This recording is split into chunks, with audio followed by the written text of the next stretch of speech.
यहाँ पे आपका प्रॉपर्टी स्टार्ट करते हैं आज। तो प्रॉपर्टीज में आपका जो है सो इनवर्स डेरिवेटिव फंक्शंस का फर्स्ट प्रॉपर्टी आपका जो है ये फॉर्म है एफ इनवर्स एक्स, जहां पे एफ जो है वो ट्रिग्नोमेट्रिक फंक्शन है। तो पहला प्रॉपर्टी जो आपका है यहाँ पे हम लोग इसको ऐसे करके लिखेंगे फॉर्म आपका यहाँ पे, और यहाँ पे इसके अंतर्गत में sine inverse x is equal to x होता है। इसको हम लोग बोलते हैं y इज इक्वल टू, मान लेते हैं y is equal to sine of sine inverse x. यदि इस फॉर्मेट में लिखा रहेगा तो ये x होगा। कब होगा? यहाँ पे x जो है सो बिलोंग कहां से कर रहा है, देखिए तो यहाँ पे x जो है सो आपका आर्गुमेंट ऑफ साइन इनवर्स है कि नहीं। यहाँ पे देखिए तो आप आर्गुमेंट ऑफ साइन इनवर्स, इसका मतलब क्या हुआ, ये -1 से +1 के बीच में होगा। और यहां पे y जो है आपका वो साइन का वैल्यू है, तो वो भी आपका -1 से +1 के बीच में होगा। ये आपका जो है y जो है वो भी आपका -1 से +1 के बीच में होगा। और इसी तरह से दूसरा आपको फंक्शन इसमें आता है y equal to cos inverse x जो होगा वो भी x होगा। कब? जबकि x जो है इसमें -1 से +1 के बीच में हो जाए। x जो है यहाँ पे क्या है, आर्गुमेंट ऑफ, ये आपका कॉस इनवर्स का है। कॉस इनवर्स का आर्गुमेंट जो होता है क्या होता है, -1 से +1। ये सब चीज आप दिमाग में एकदम सेटलमेंट कर लीजिए। तो कॉस आपका x जो है आपको क्या हो जाएगा, -1 से +1। तो जब ये -1 से +1 होगा तो इसका मतलब ये इन्वर्टिबल हुआ। तो यहाँ पे जो है कॉस इनवर्स जो है कॉस के साथ में न्यूट्रलाइज हो जाएगा, यहाँ पे साइन इनवर्स जो है साइन के साथ में न्यूट्रलाइज हो जाएगा। और इसके बाद जो आपका वैल्यू है y वो भी आपका -1 से +1 के बीच में हो जाएगा। अब इसका ग्राफ ड्रॉ करेंगे, इसका मान लीजिए वैल्यू जो है आपका ये -1 है, ये सपोज है +1 है, ये आपका +1 है, ये -1 है। इसको आप लोग जो है कैसे ड्रॉ करते हैं,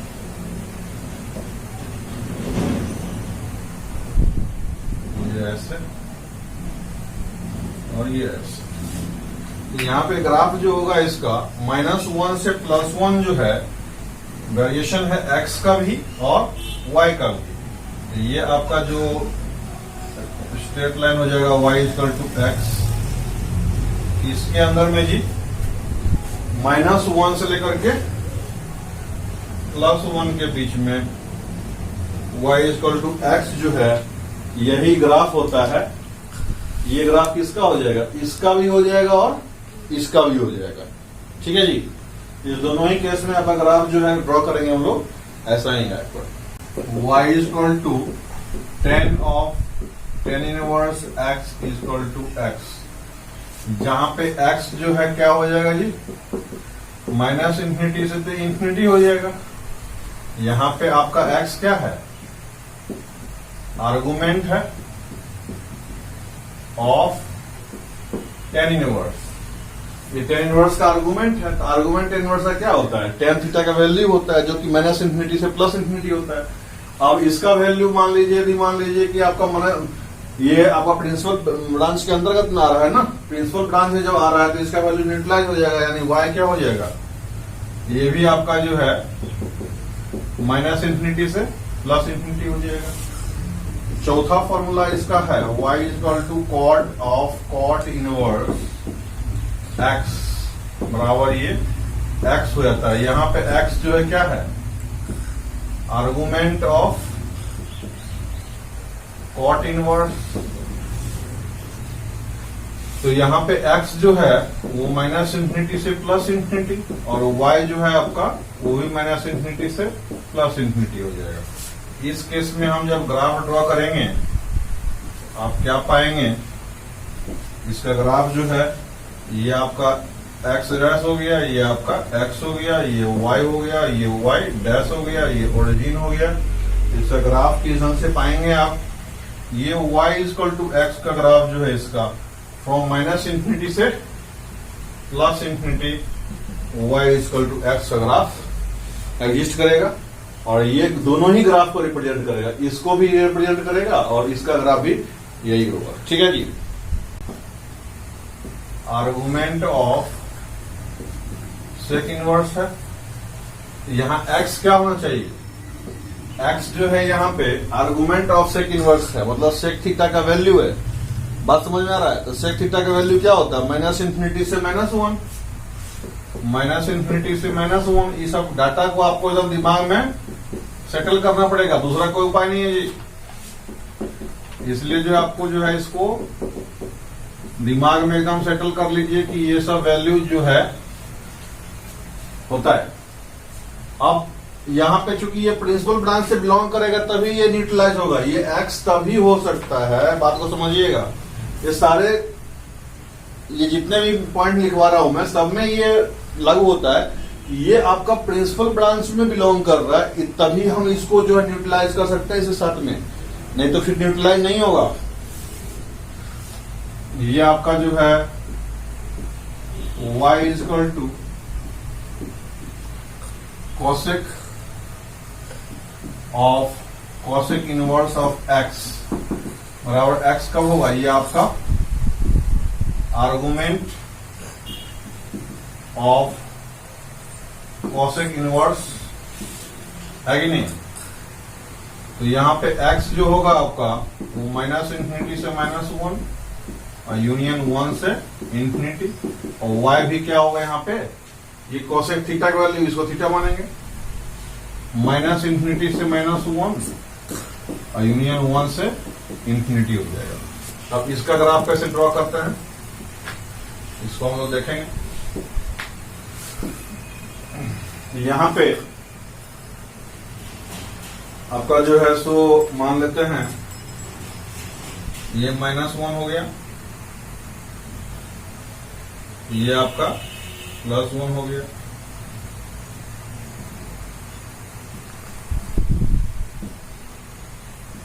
ये आपका +1 हो गया, ये आपका -1 हो गया। तो इस स्थिति में माइनस इंफिनिटी से -1 तो होगा और 1 से आपका इंफिनिटी भी होगा, लेकिन इस बीच में ग्राफ नहीं होगा इसका, देख रहे हैं। ये इस बीच में ग्राफ जो आपका है ये अवेलेबल नहीं होगा। ये y इक्वल टू एक्स का ग्राफ है, y इक्वल टू एक्स, ये डॉटेड लाइन दिखा रहा है कि यहाँ पे एब्सेंस ऑफ, ये y इक्वल टू एक्स का ग्राफ जो है आपका 1 से आगे कितना होगा, अब -1 से पीछे भी होगा, लेकिन -1 से 1 के बीच में नहीं होगा। तो इस रंग में आपका दोनों ही कर्व का ग्राफ ऐसा ही होगा, ये -1, ये 0, ये +1, -1, 0, ये +1। तो इस केस में आपका -1 से +1 के बीच में देख रहे हैं कि कोई ग्राफ एग्जिस्ट नहीं कर रहा, ये डॉटेड लाइन दिखाया जा रहा है सिर्फ आपको, है ना। ये डॉटेड लाइन रिप्रेजेंट नहीं है जी, इसको कंप्लीटली मिटा भी सकते हैं आप। और यहां से सॉलिड लाइन जहां से है इधर भी होगा, इधर भी होगा, लेकिन इस बीच में एब्सेंट होगा। तो इस तरह से आपका जो है ये इसका भी रिप्रेजेंटेशन ही करेगा और इसका भी रिप्रेजेंटेशन करेगा। ठीक है, देखते हैं हम लोग यहाँ पे आपका फॉर्म दिया हुआ है f इनवर्स ऑफ fx, मतलब यहाँ f जो है आपका ट्रिग्नोमेट्रिक फंक्शन है। यहाँ देखेंगे आप sine inverse of sine x, यहाँ पे साइन ट्रिग्नोमेट्रिक फंक्शन है। तो इसका वैल्यू आप समझिएगा, इसमें थोड़ा सा लॉजिक है और ये काफी इंपॉर्टेंट टॉपिक आपका ये प्रॉपर्टी है। इस प्रॉपर्टी को बखूबी आपने ढंग से समझ लिया ग्राफ सहित, तो समझ लीजिए कि आपका मतलब इनवर्स में जो है एक अच्छा खासा बेसिक नींव जिसको बोलते हैं आप, पकड़ बन जाएगी आपकी, अपनी गट्स हो जाएगी आपकी अपनी काम करने की इनवर्स में। तो इसलिए सबसे पहले हम लोग इस पे खासा ध्यान देंगे। इस प्रॉपर्टी पे जो है एक प्रॉपर्टी मात्र है, उसकी अंडरस्टैंडिंग हो जाने के साथ में आपको की कॉन्सेप्ट जनरेट हो जाता है, इसलिए इसको थोड़ा ध्यान से देखेंगे। यहां देखिए, यहाँ पे y जो है साइन इनवर्स के बराबर है, तो y जब साइन इनवर्स के बराबर है इसका मतलब क्या हुआ, यहाँ पे y जो है आपका वो बिलोंग किससे करेगा, -π/2 से π/2 होगा कि नहीं बताओ।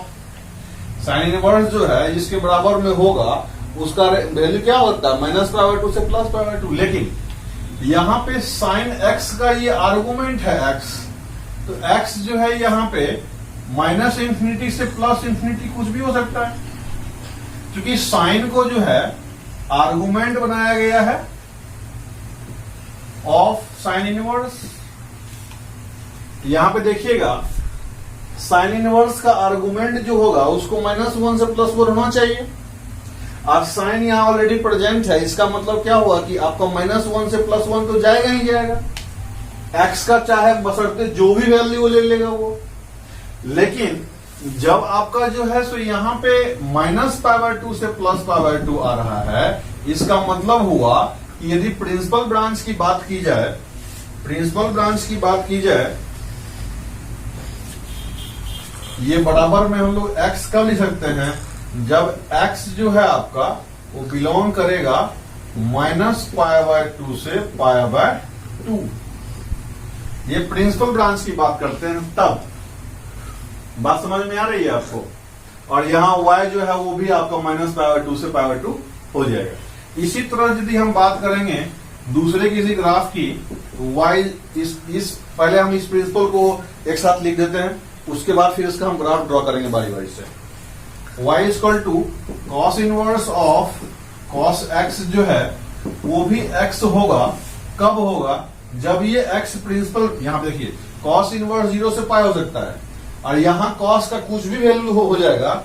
यही लॉजिक लागू होगा सेम इसमें, जो यहां पे समझाया मैंने आपको। यहां x जो है कुछ भी हो जाएगा तो साइन का वैल्यू तो -1 से 1 के बीच में ही आएगा, और -1 से 1 के बीच में आ रहा है, इसका मतलब साइन इनवर्स का वैल्यू -π/2 से +π/2 के बीच में होगा।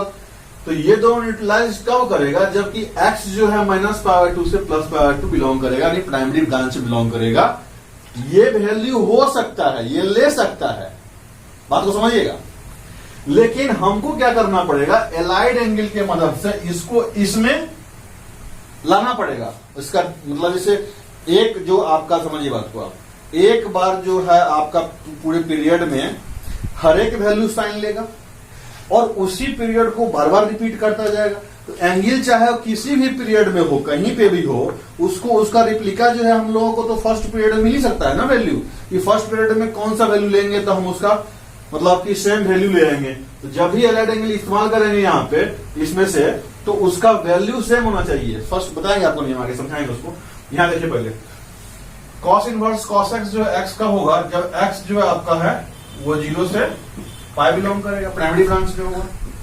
तीसरा नंबर देखेंगे y = tan inverse of tan x जो है आपका x का होगा, जब x जो है -π/2 से π/2 होगा।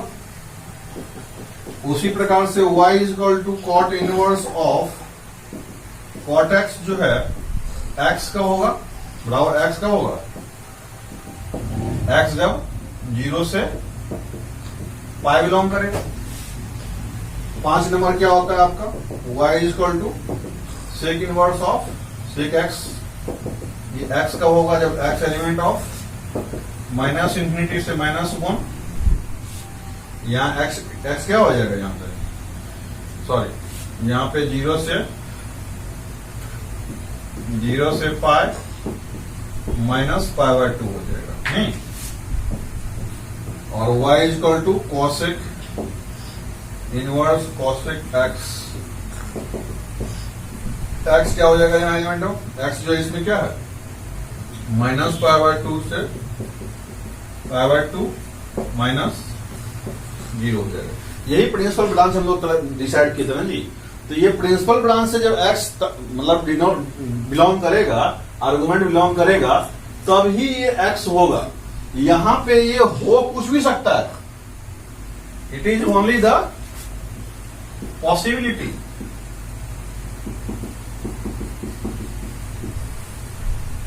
ठीक है, और ये आपका कंडीशन है जबकि ये x होगा।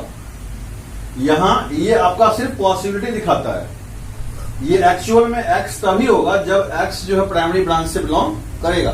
यदि x प्राइमरी ब्रांच से बिलोंग नहीं करता है तो क्या होता है हम लोग तुरंत देखते हैं अभी ग्राफ में। अब लोग ग्राफ ड्रॉ करते हैं। इसका ग्राफ ड्रॉ करने के लिए ग्राफिकल यहाँ लिखेंगे, ग्राफिकल एनालिसिस।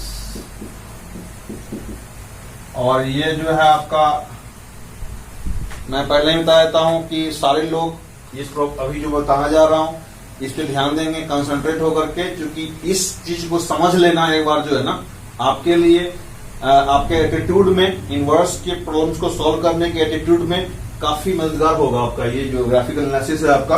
और ये बेसिक अंडरस्टैंडिंग के लिए काफी जरूरी है। यहाँ देखिए y equal to sine inverse x दिया हुआ है। हम लोग इसको इन्वर्टेबल मान के चलते हैं, इसको इन्वर्ट कर देते हैं, तो ये कितना हो जाएगा जी, sine y equal to sine x हो जाएगा। इसका मतलब ये हो गया कि y कितना हो गया इसमें, यहाँ y जो है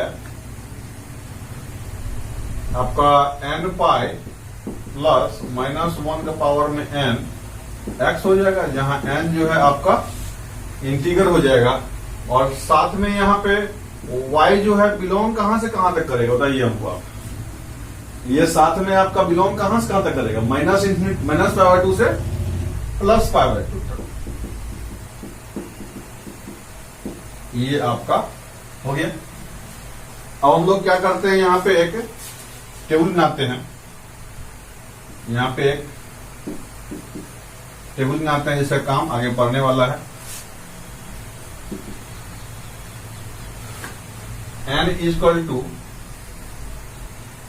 मान लीजिए कि इस इक्वेशन में सपोज दैट कि आपका ये टेबल हो गया, n इक्वल टू कितना ले लिया मैंने,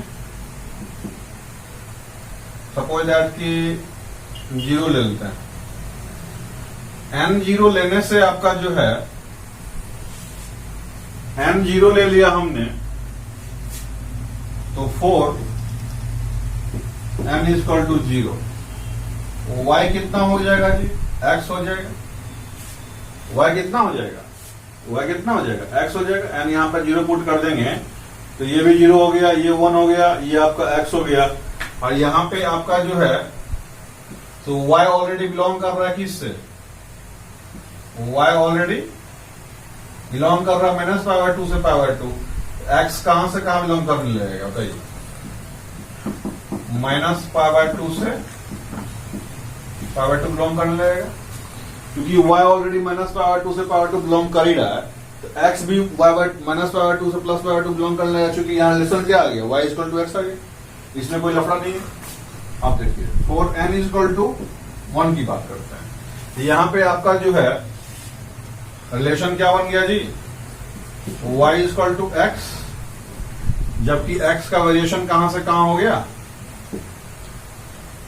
y जो है आपका ऑलवेज जो है सो इसमें वेरी कर रहा है, माइनस मतलब इसमें आप वैल्यू डालेंगे माइनस पाई बाय 2 से x जो है आपका पाई बाय 2 जब वेरी कर रहा है तब n 1 डाल देते हैं इसमें, तो y क्या हो जाएगा, इसमें 1 डाल दीजिए, पाई माइनस x हो गया। तो इसमें जो है आपका पाई माइनस x हो गया, ऑल्सो माइनस पाई बाय 2 से y जो है आपका पाई बाय 2 बिलोंग कर रहा है। इसका मतलब क्या हुआ, माइनस पाई बाय 2 से पाई माइनस x जो है वो पाई बाय 2 बिलोंग करेगा। अब इसको भेज देते हैं, उधर ट्रांसफर कर देते हैं, तो ये कितना हो जाएगा जी, minus pi minus 3 pi by 2। तो minus pi minus 3 pi by 2 मतलब क्या हुआ कि माइनस 3 पाई बाय 2, ये माइनस x, इसको इधर भेजेंगे तो माइनस पाई हो जाएगा, पाई बाय 2 हो जाएगा। इसका मतलब ये हो गया x का वेरिएशन कहां तक हो गया, इसको माइनस 1 से गुणा कर देंगे तो ये पाई बाय 2 से 3 पाई बाय 2 हो जाएगा। बोलिए, ये 3 पाई बाय 2 हो गया। तो यहां पे ये रिलेशन आपका जो है n बराबर 1 पे आया हुआ है, y इक्वल टू कितना, पाई माइनस x। और ये आया कब, जब पाई बाय 2 से x 3 पाई बाय 2 के बीच में होगा। n बराबर 2 लेते हैं, यहाँ 4 n बराबर 2 ले लेते हैं, तो y इक्वल टू कितना हो जाएगा 2 पाई, और 2 डालेंगे तो ये 1 हो जाएगा, तो प्लस हो जाएगा 1x। अब यहां देखिए कि दैट इम्प्लाइज, यहां पे हम लोग कर सकते हैं दैट इम्प्लाइज, डायरेक्ट में कर दूं, ये तो y के बराबर में ये है, अब ये तो मान लीजिए y माइनस पावर 2 से प्लस पावर 2 लाइक कर रहा है, इसका मतलब ये भी करेगा। इसको मैं यहां पे डायरेक्ट लिख देता हूं, माइनस पावर 2 से 2 पाई प्लस x जो है वो पावर 2 लाइक करेगा। अब माइनस पावर 2 दोनों बगल कर देते हैं, तो जैसे ही माइनस पावर 2 करेंगे इसमें तो क्या हो जाएगा, ये देखिए तो -4 और -1 -5 पावर 2 हो जाएगा, ये हो जाएगा -5 पावर 2 x जो है, इसको उधर करेंगे तो -3 पावर 2 -3 पावर 2। ये रिलेशन कितना हो गया, y इक्वल टू आपका जो है सो यहाँ पे बाय n बराबर 2 रखे थे, 2 पाई प्लस x हो गया, 2 पाई प्लस x, और वेरिएशन कहां से कहां तक हो गया, -5 पाई बाय 2 से लेकर के x जो है -3 पाई बाय 2 तक हो गया। ये कहानी आपकी हो गई 2 पे। अब 2 तो हो गया, अब n बराबर -1 पे भी देख लेते हैं क्या होता है, ठीक नहीं। n बराबर -1 यदि बात करेंगे तो आप देख रहे हैं यहाँ पर कि जो आपका वैल्यू है ये कितना हो जाएगा जी, y इक्वल टू -5, -1 डालेंगे तो फिर -1 हो जाएगा, तो -x। तो यहाँ पे दैट इम्प्लाइज -π/2 जो है, -π -x जो है वो π/2 भी लाइक करेगा, क्योंकि y जो है ऑलरेडी लाइक कर रहा है -π/2 से +π/2, y के बराबर में कितना है -π -x, तो ये भी लाइक करेगा। इसको ट्रांसफर कर देंगे तो कितना हो जाएगा π/2 -x जो है, इसको ट्रांसफर कर देंगे तो 3π/2 हो जाएगा। इसका मतलब क्या हुआ, यहाँ x जो है माइनस से गुना कर दीजिए आप, ये कितना हो जाएगा -3π/2 x जो है माइनस, ये आपका लाइक करेगा। ये रिलेशन कितना हो गया, ये y इक्वल टू -π -x, और साथ में -3π/2 यहाँ पे -π/2 हो गया। अब एक वैल्यू और निकाल लेते हैं, n बराबर माइनस, मतलब 5 सेक्शन में देख लेते हैं, n बराबर -2 करेंगे तो क्या होगा, यहाँ देखते हैं y इक्वल टू -2 पाई, अब -2 करे चाहे +2 करे तो 1 हो जाएगा। तो यहाँ पे क्या हो जाएगा, that implies -π/2 -2 pi plus x जो है वो π/2 कुछ नहीं करेगा। देखिए यहाँ पे y इक्वल टू इतना आ रहा है, और ये जो है y जो -π/2 से +π/2 लाइक कर रहा है, इसका मतलब ये भी -π/2 से लाइक करेगा। तो यहाँ पे क्या हो गया, ये यहाँ इसको 2 पाई को ट्रांसफर करेंगे, ये हो जाएगा 3π/2, और 2 पाई -π/2 कितना, 3π/2 x जो है इधर ट्रांसफर करेंगे तो 5π/2 हो जाएगा, ठीक है जी। तो यहाँ रिलेशन क्या आ गया, y equal to -2 pi plus x, और ये रिलेशन यहाँ पे आ गया 3π/2 से आपका x जो है वो 5π/2 तक लाइक करता है। अब जो है सो इसका आपको ये टेबल तैयार हो गया।